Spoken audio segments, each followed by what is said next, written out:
Untung Tuhan masih membuka mataku, sehingga saya bisa melihat siapa kamu sebenarnya. Dan kamu tidak pantas mendapatkan apa-apa dariku. Pram, aku kecewa sama kamu. Aku kan juga manusia biasa.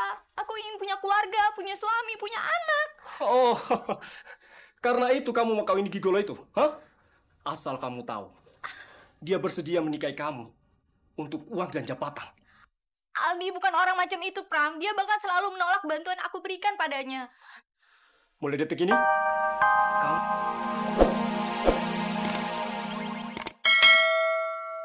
Papa menghargai mamamu. Sampai sekarang ini Papa tidak menikah lagi demi mamamu dan kamu.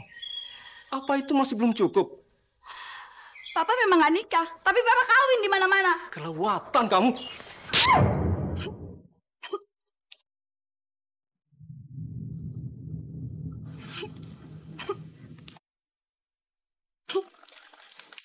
Monik. Ma, hari ini Papa sudah mulai berani menyakiti Monik. Pertama Monik disakiti, terus Monik ditampar. Ma, berikan Monik kekuatan untuk menyingkirkan semua perempuan yang mencoba untuk menggantikan tempat Mama dan tempat Monik di hati Papa. Dalam hidup Papa hanya boleh ada Mama dan Monik. Gak boleh ada perempuan lain. Doain Monik ya, Ma.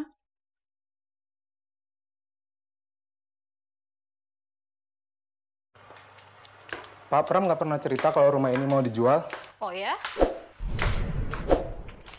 Secepatnya. Apa boleh saya menjadi pembantu rumah ini? Oh, sayang sekali. Saya sudah punya pembantu sendiri. Sebaiknya kamu bicarakan hal itu sama Pak Pram, bos kamu. Sebab mulai minggu depan saya sudah mulai menempati rumah ini dan saya tidak butuh bantuan kamu.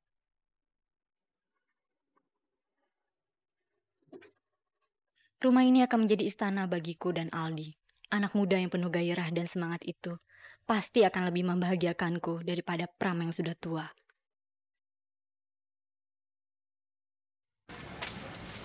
Ini kembaliannya, Bu.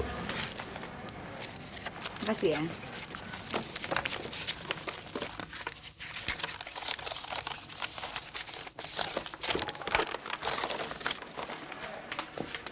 Belakangan ini saya lihat kamu sering datang terlambat, Di. Ada apa? Sepertinya kamu sedang ada masalah. Mana ada sih manusia yang tidak pernah punya masalah? Pasti orang pernah punya masalah, kan? Di, kamu nih memang pintar bicara. Tapi saya bukan bermaksud ikut campur. Sebagai atasan, saya ingin sekali kamu bekerja secara maksimal. Masalah pribadi kamu otomatis akan mempengaruhi hasil kerja kamu. Makanya saya ingin sekali membantu kamu. Aku masih bisa menangani masalahku sendiri kok. Dan Ibu nggak usah khawatir. Aku tidak akan mencampuri masalah kantor dengan masalah pribadi. Saya ngerti kok. Sebagai seorang laki-laki, pasti sulit sekali menerima bantuan dari seorang wanita. Tapi kamu nggak usah sungkan dan nggak usah malu. Saya ini memang atasan kamu. Tapi di luar itu saya bisa kok jadi teman kamu. Maaf, Bu. Kelihatannya aku masih banyak pekerjaan. Sebaiknya aku kembali bekerja. Oh, kalau gitu aku juga lagi ada meeting sih.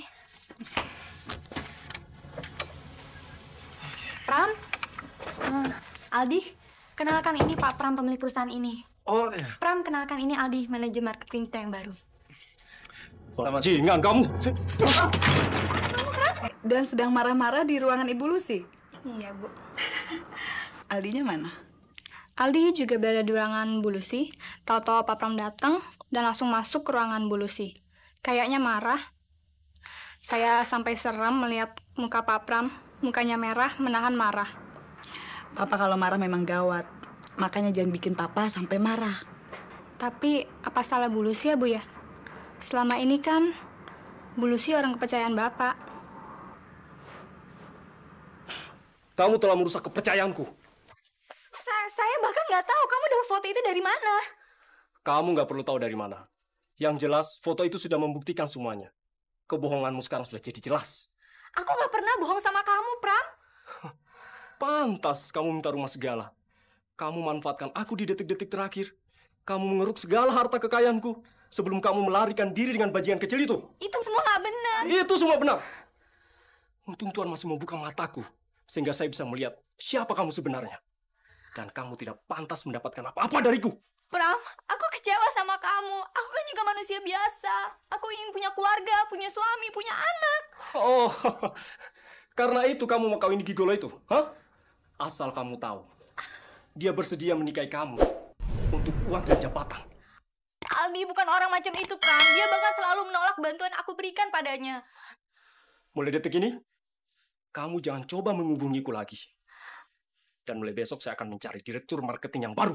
Pram, teganya kamu sama aku kayak gitu. Tidak ada ampun bagi orang yang berkhianat pada Pram Pramudia.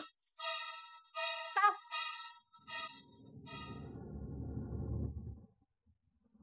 Sabar, Di. Papa kalau emosi orangnya memang begitu. Sabar bagaimana? Aku nggak tahu apa-apa, keluar pintu, tak tahu bau gementah ayahmu mendarat di mukaku. Apa salahku, ha? Kamu lagi? Kamu masih di sini juga? Pa, sabar, Pa. Tenang dulu. Ada apa sih, Pa, sebenarnya? Gigola satu ini mau memanfaatkan segala cara untuk kenaikan pangkat dan uang. Tunggu dulu, Pak. Apa maksud Bapak? Kamu jangan pura-pura. Kamu tahu maksud saya? Kamu mencoba mendekati anakku setelah gagal mendekati Lucy. Iya kan? Papa. Duduk dulu dong, Pa. Dengan marah-marah begini kan nggak bisa menyelesaikan masalah. Monik buatkan minuman ya, Pa ya? Nggak usah. Papa mau pulang saja. Papa harap kamu pulang sama Papa. Oke, Pa.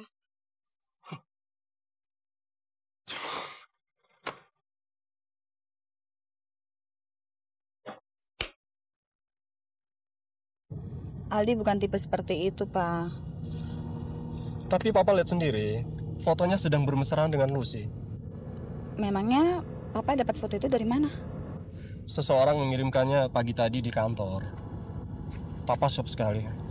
Dan gak mengira kalau ketemu laki-laki itu di kantor. Di ruangannya Lucy lagi. Kenapa Papa mesti marah-marah? Lucy kan masih single, Pa. Itu haknya dia dong untuk mencari pacar. Papa cuma nggak mau Lucy dimanfaatkan laki-laki. Itu kan urusan pribadi mereka masing-masing, Pa. Siapa tahu mereka berdua memang saling jatuh cinta. Mana mungkin. Laki-laki itu masih muda. Dan dia lebih pantas menjadi pacar kamu.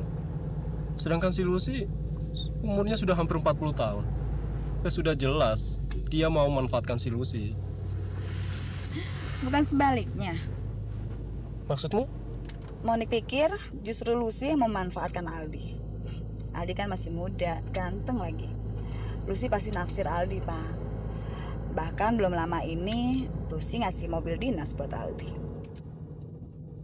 Si Lucy kasih mobil sama Aldi? Iya.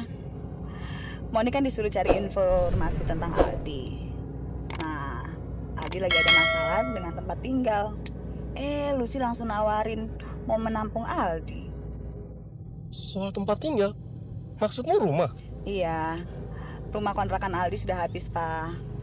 Tapi walaupun Monik deket sama Aldi, Aldi itu orangnya baik, Pa. Dia nggak gampang terima pertolongan dari siapapun. Lucy-nya aja yang kegatelan. Memang dia minta diperhatiin sama Aldi.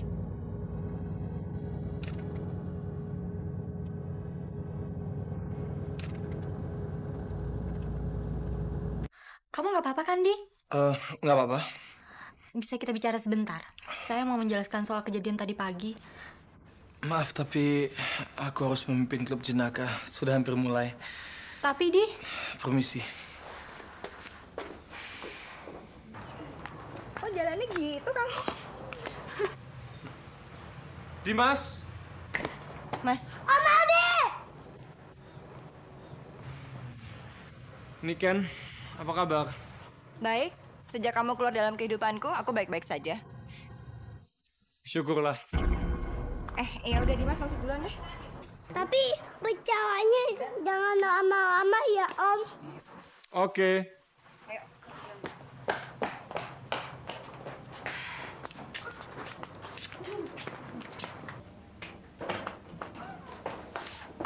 Dokter. Mida, kita harus menyelesaikan masalah ini. Semuanya saya serahkan pada dokter. Saya sudah tidak bisa berpikir lagi, Dok.